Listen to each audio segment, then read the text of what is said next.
설교를 시작하면서 저는 우리가 하나님을 아버지라고 부를 수 있다는 것, 그것이 얼마나 큰 은혜인지를 좀 잠시 우리가 좀 생각을 해봤으면 좋겠다라는 생각이 듭니다. 얼마나 큰 은혜이고, 그리고 하나님을 아버지라고 부를 수 있는 것이 얼마나 큰 특권인지, 그것이 우리의 삶과 우리의 신앙생활 가운데 얼마나 너무나 중요하게 다가오는 명제인지를 우리가 좀 잠시 생각을 해봤으면 좋겠다라는 생각이 드네요. 문득 그런 생각이 갑자기 들었습니다. 좀 거창하게 얘기해서 이 세상에서 나를 아빠라고 부를 수 있는 인류는 동서고금을 막론하고 단 2명뿐이더라고요.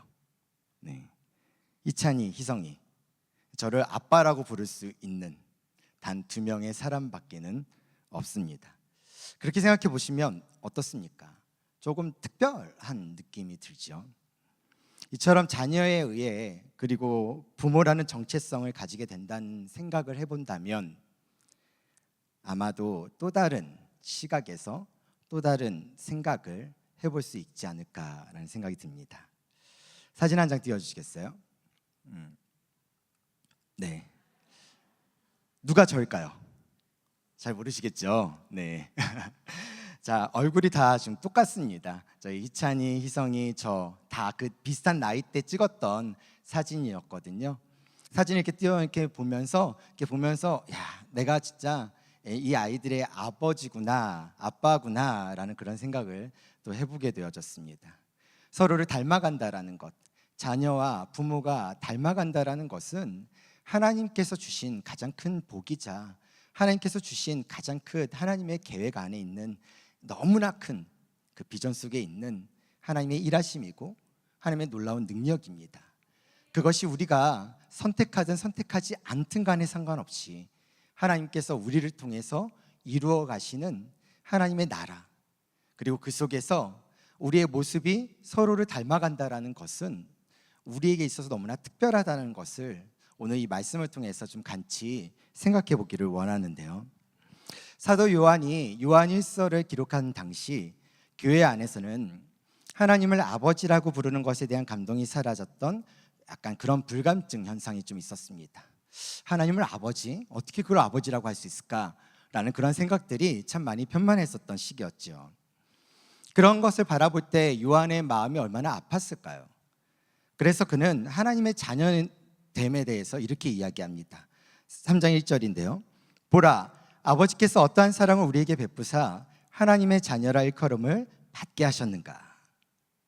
이 구절은 이런 뜻입니다. 여러분 보십시오. 아버지께서 얼마나 큰 사랑을 우리에게 베풀어 주셨습니까? 우리가 하나님의 자녀라 불리게 되었으니 우리는 정말 하나님의 자녀입니다 라는 고백입니다.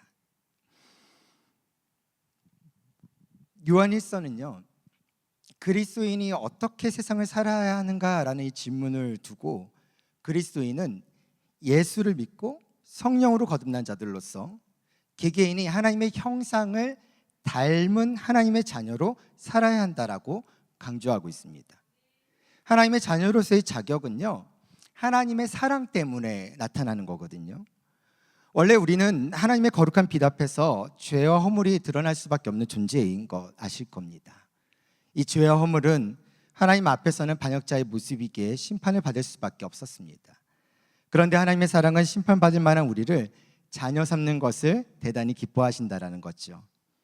우리를 자녀 삼으신 하나님은 우리에게 자신의 이름을 주실 뿐만 아니라 자신의 지위까지도 주셨습니다.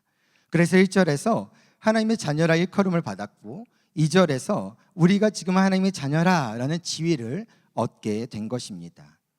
이 모든 선택이 전적으로 하나님이 하신 일이고요. 이 선택의 동기는 오직 하나님의 그 사랑 그 자체에 있습니다.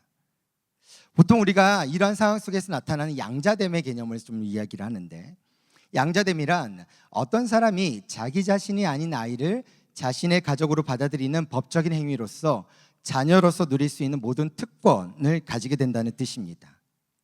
다시 본문으로 돌아가서 하나님이 우리를 양자로 삼으신 것은 사랑 때문입니다. 그리고 그 사랑은 하나님과 함께하고 있다는 거죠. 갈라디아서 4장에 보면 때가 차매 하나님이 그 아들을 보내사 여자에게서 나게 하시고 또한 율법 아래에 나게 하신 것은 율법 아래에 있는 자들을 속량하시고 우리로 아들의 명분을 얻게 하려 하심이라 라고 기록하고 있습니다. 물론 우리에게는 그런 사랑을 받을 만한 매력이나 또한 자격이 전혀 없지만 사랑이신 하나님이 우리를 사랑하기로 선택하셨다는 거죠. 구약에서도 하나님은 이스라엘을 대하실 때도 동일한 원칙이셨습니다. 하나님은 그들에게 이렇게 말씀하셨습니다. 신명기 7장에 보면 여호와께서 너희를 기뻐하시고 너희를 택하심은 너희가 다른 민족보다 수요가 많기 때문이 아니니라. 너희는 오히려 모든 민족 중에 가장 적으니라. 여호와께서 다만 너희를 사랑하심으로 말미암아. 우리 모두는 그러한 하나님의 그 사랑이 예수 그리스도를 통해 주어졌고 그것을 통해 우리는 죄로부터 우리 자신을 건져내어져서 하나님의 자녀로 삼았다는 것을 알고 있습니다. 하지만 그것을 정말 알고 받아들이고 있는가에 대해서는 의문점을 가질 수밖에 없지요. 우리는 정말 이러한 하나님의 사랑을 받아들이고 있습니까? 하나님의 자녀라는 것을 안다면 우리는 하나님의 형상을 닮아가려 해야 되지 않겠습니까? 세상 사람들은 하나님의 무조건적이고 그리고 이 무제한적인 사랑을 잘 알지 못합니다. 심지어 교회를 다니는 사람들도요, 이 같은 사랑을 만난 적이 없는 분도 종종 있습니다. 어린 시절에 우리는 부모의 인정과 사랑에 대해서요, 부모가 지시하에 순응하고 어떤 부모의 기대에 부응하게 살아야만 얻을 수 있다는 사실을 체득해 왔습니다. 부모가 만족할 정도로 착한 사람이 되거나 아니면 성취를 이룰 수 있었던 사람은 부모의 인정을 받았지만 그렇지 않은 경우에는 부모가 자신을 받아들일 거라는 확신을 가지지 못한 채 살아왔습니다. 그러한 모습이 우리의 성장 가운데 우리의 생각과 또 우리의 감정 속에 깊이 뿌리를 내리고 있는 것이죠. 그런데 이러한 모습이 안타깝게도 하나님과의 관계에 적용된다는 겁니다. 많은 이들이 자신을 향한 하나님의 무조건적인 사랑을 개인적으로 받아들이지 못한 채 사랑받기 위해 하나님을 설득할 만한 일을 하려고 항상 노력합니다. 눈에 보이는 경건의 모양들을 끊임없이 쌓아두므로 자신은 하나님 앞에서 충분한 자격을 가졌음을 계속해서 증명하려고 하고 있죠. 그러나 하나님의 은혜는 행위의 종교가 결코 아닙니다. 하나님의 은혜는 이번 주 내가 그리스도인으로 어떻게 살아가면 다음 주에 더 많은 은혜를 주시겠지라고 생각하는 어떤 성적을 받느냐에 좌우되는 조건적인 것이 결코 아니라는 겁니다. 하나님의 자녀로 살아가는 즐거움이, 기쁨이, 감사가 되어야 되는데 그것이 의무가 되어버리고 더 나아가 고역이 되어버린다는 것은 너무나 안타까운 일이겠죠. 오히려 하나님은 모든 자녀에게 아낌없이 사랑을 주십니다. 이것은 우리에게 넘치도록 주시는 것으로 우리를 버릇없는 자녀로 만드신다는 뜻이 아닙니다. 자신에게 봉사하기를 요구하지 않으신다거나 우리의 실패와 연약함에 대해 무관심한다는 뜻도 결코 아닙니다. 그분은 우리를 너무 사랑하시기에 우리를 결코 내버려 두지 않으십니다. 하나님의 사랑은 곧 아버지의 사랑이며 이해와 긍휼에 있어서의 완전하십니다. 자녀인 우리의 개인적이고 인격적인 필요에 정확히 응답하시는 사랑이라는 것이죠. 이제야 우리는 하나님의 사랑이 선물인 것을 깨닫게 됩니다. 자, 그렇다면 이 하나님의 사랑이 선물이라면 이 선물이 가지고 있는 어떠한 효력이 무엇이 있을까를 잠시 좀 생각해 볼 수 있었으면 좋겠는데요. 첫 번째, 선물이 가지는 효력이 있는데 그것이 무엇이냐면 선물은 관계를 회복시킨다는 겁니다. 선물은 서로 서먹했었던 관계를, 그리고 원수되었던 관계를, 아니면 또 더 이상 서로에게 관심이 없을 것이라 생각했었던 관계를 회복시키는 효력을 가집니다. 이러한 선물의 효력이 하나님과 우리의 사이에서 특별한 사랑의 선물로 드러나거든요. 하나님의 사랑의 선물은 용서하고 회복하고 새롭게 하며 새로운 힘을 불어 넣어주는 능력이 있습니다. 때때로 죄악 때문에 하나님의 인격적인 돌보심과 긍휼을 보지 못하지만 죄악은 그분의 임재 앞에서 아무 힘도 없습니다. 그러므로 하나님의 사랑보다 더 능력이 있는 것은 없습니다. 하나님의 사랑은 상한 마음을 치유하고 깊은 마음의 상처를 고치며 깨어진 관계를 회복시켜서 결국 모든 것을 새롭게 하실 것입니다. 하나님의 사랑은 순수한 마음으로 주시는 조건이 없는 선물입니다. 이 선물을 우리에게 주시면서 우리를 사랑으로 창조하셨고 영원히 우리를 사랑하겠다라고 끊임없이 약속하고 계신다라는 거지요. 그리고 그 사랑은 변함없고 완전한 사랑입니다. 그 사랑이 우리를 있는 모습 그대로 사랑하고 계십니다. 그러므로 가장 연약한 순간에도 하나님의 사랑이 우리를 지키기에 부족함이 없음을 믿고 고통의 순간에 우리를 회복시킬 하나님을 의지해야 할 것이죠. 그러기 위해서 가장 중요한 신앙의 도구가 하나가 있는데 그것이 무엇이냐면 기도입니다. 우리가 날마다 하나님의 자녀된 자로서 얼마나 내가 하나님의 사랑을 받은 자인지를 끊임없이 되새길 수 있는 방법, 그것은 기도입니다. 그 기도를 통해 우리는 성령의 도우심을 경험하게 되고 그 기도를 통해 그 사랑이 얼마나 내 가운데, 나의 가운데 새롭게 매일매일 새롭게 나에게 다가오는지를 경험하게 됩니다. 그것은 기도를 통해 가능하다는 거죠. 만약에 우리 안에 하나님을 아버지라고 불러도 별 감동이 없다면 어쩌면 그것은 우리 안에 기도가 부족하거나 아니면 기도를 하지 않기 때문입니다. 신앙생활이 행복하지 않다면 우리가 하나님이 아버지 되심에 대한 행복을 모르고 있기 때문이거든요.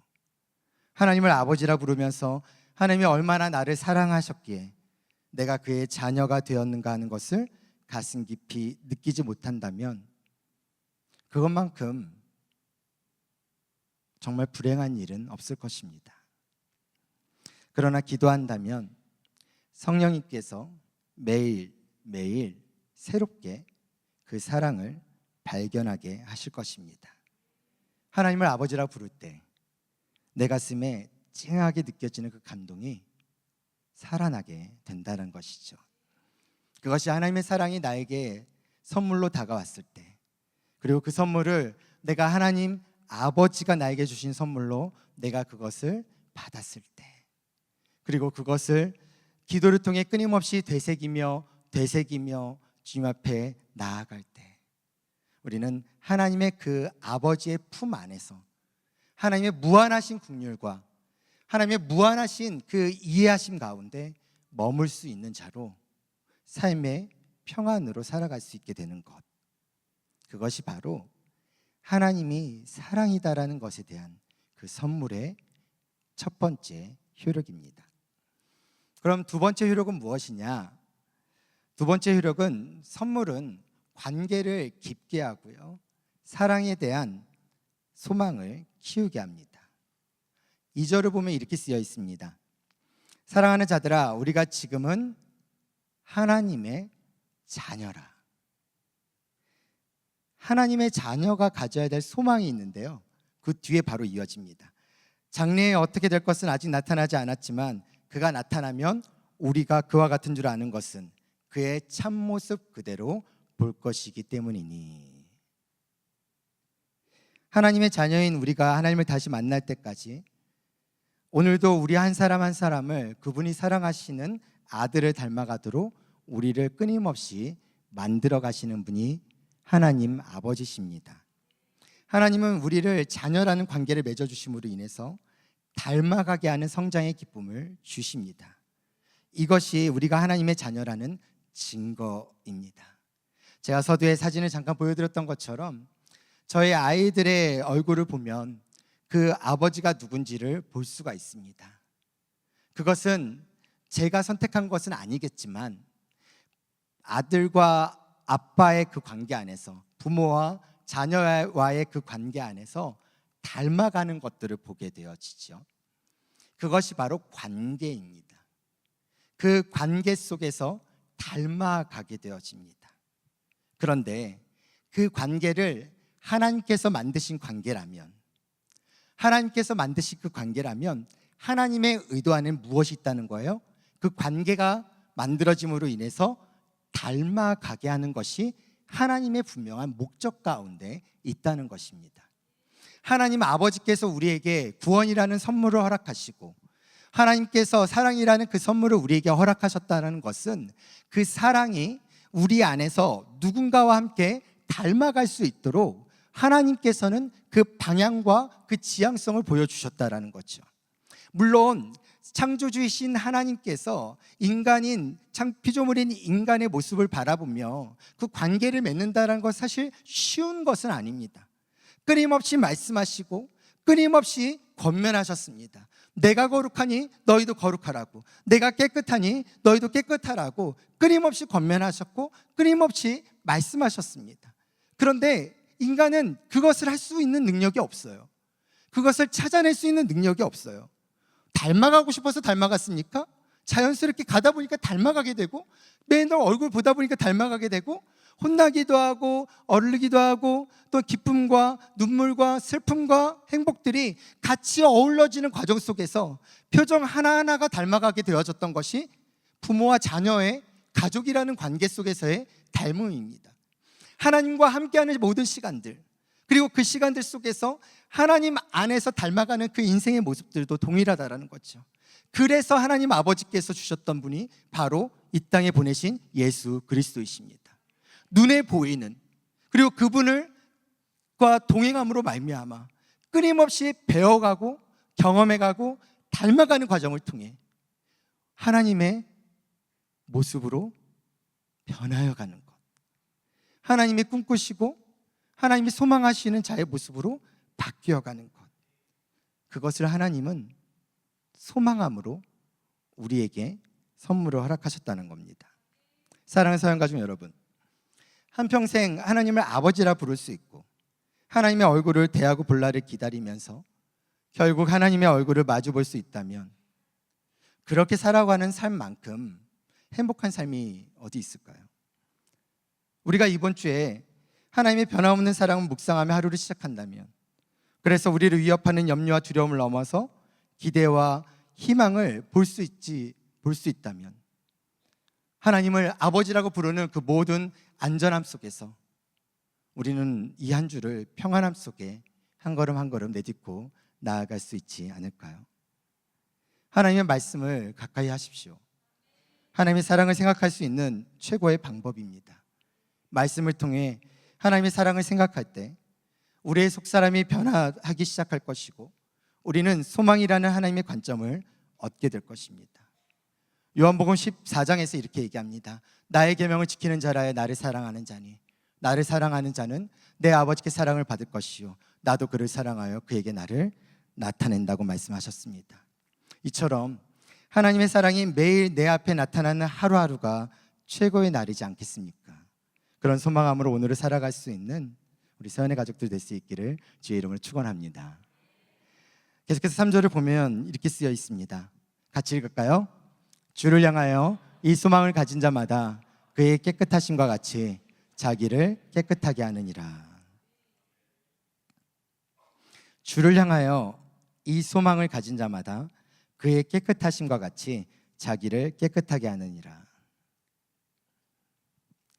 하나님의 특별한 사랑의 감동을 가진 사람은 하나님의 사랑 때문에 자기를 깨끗하게 하는 사람이 되고요, 하나님을 만나는 소망을 가진 사람은 그 소망 때문에 자기를 깨끗하게 하는 생활을 합니다.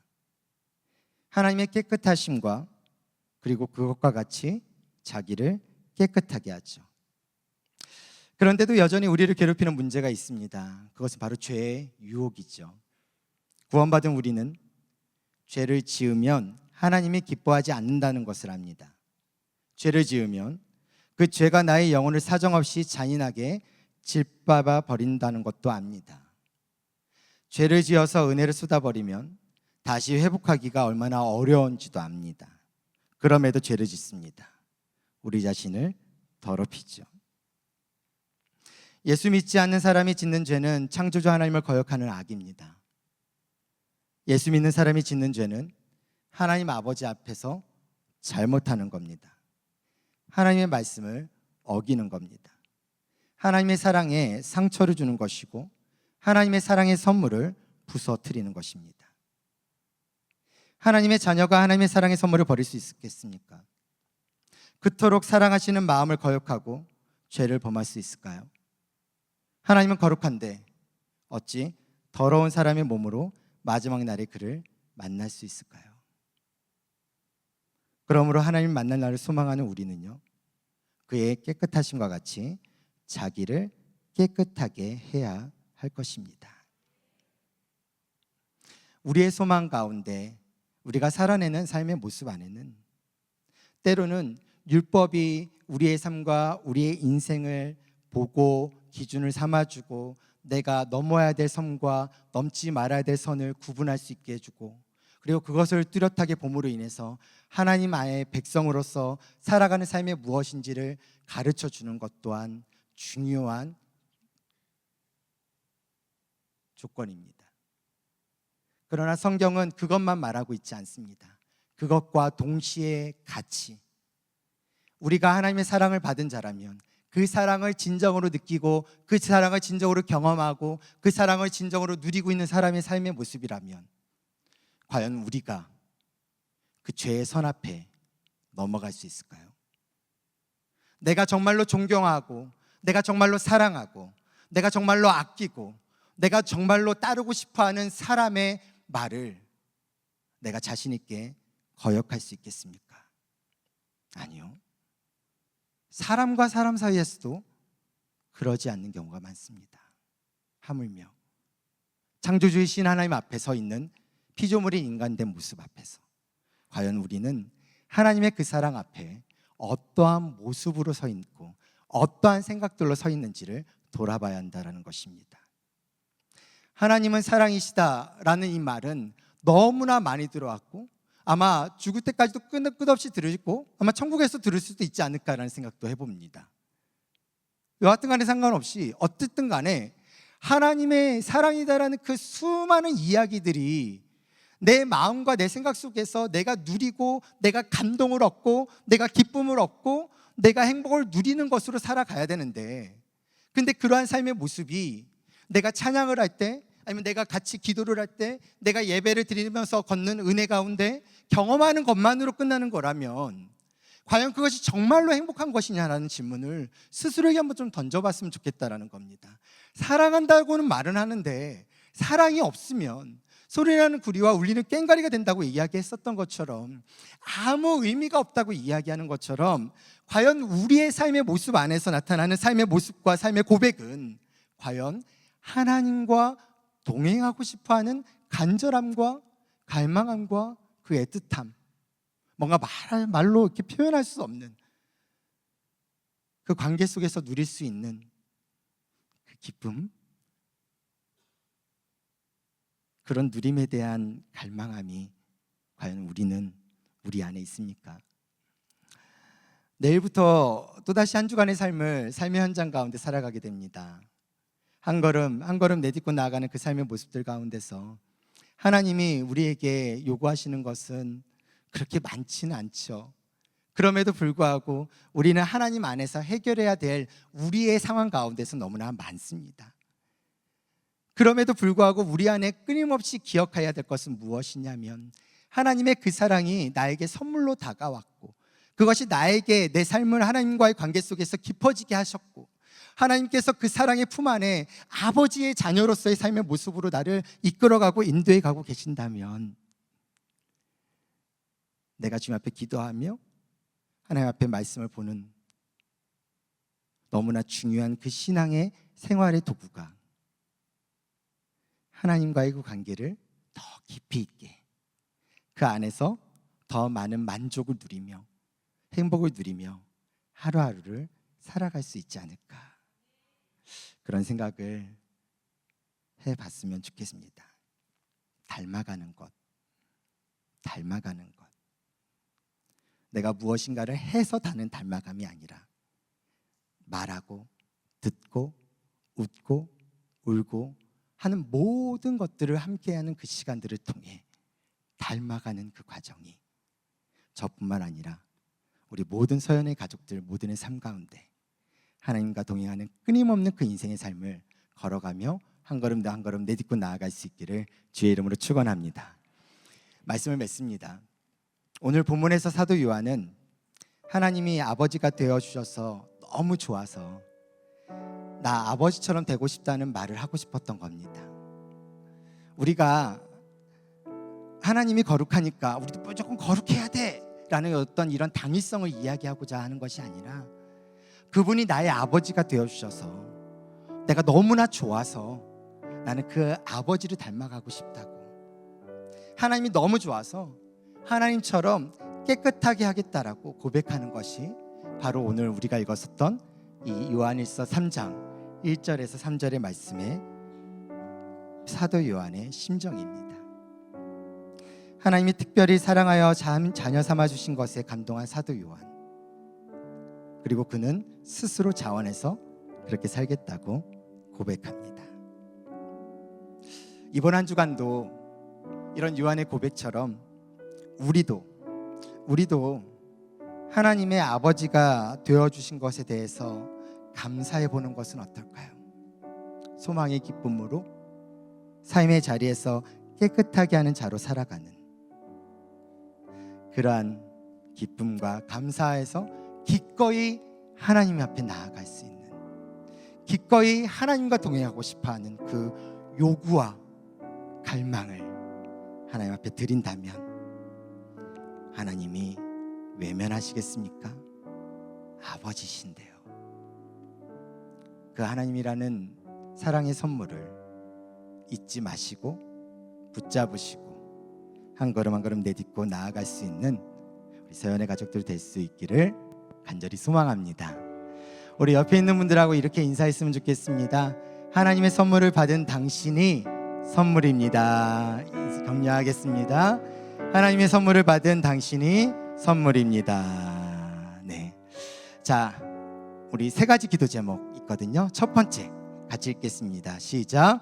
주님, 우리 가족 울서연이가 하나님의 사랑의 선물을 품고 세상에 가장 좋은 선물을 주는 복음 전달자로 살게 하옵소서. 아멘. 두 번째, 주님, 우리 가족 울서연이가 하나님 아버지를 고백하는 우리 영혼의 감격이 간증으로 나타나는 소명자로 살게 하옵소서. 아멘. 세 번째, 주님, 우리 가족 울서연이가 예수님 닮은 모습으로 다시 만날 소망을 품고 자기를 깨끗하게 하는 성도로 살게 하옵소서. 아멘.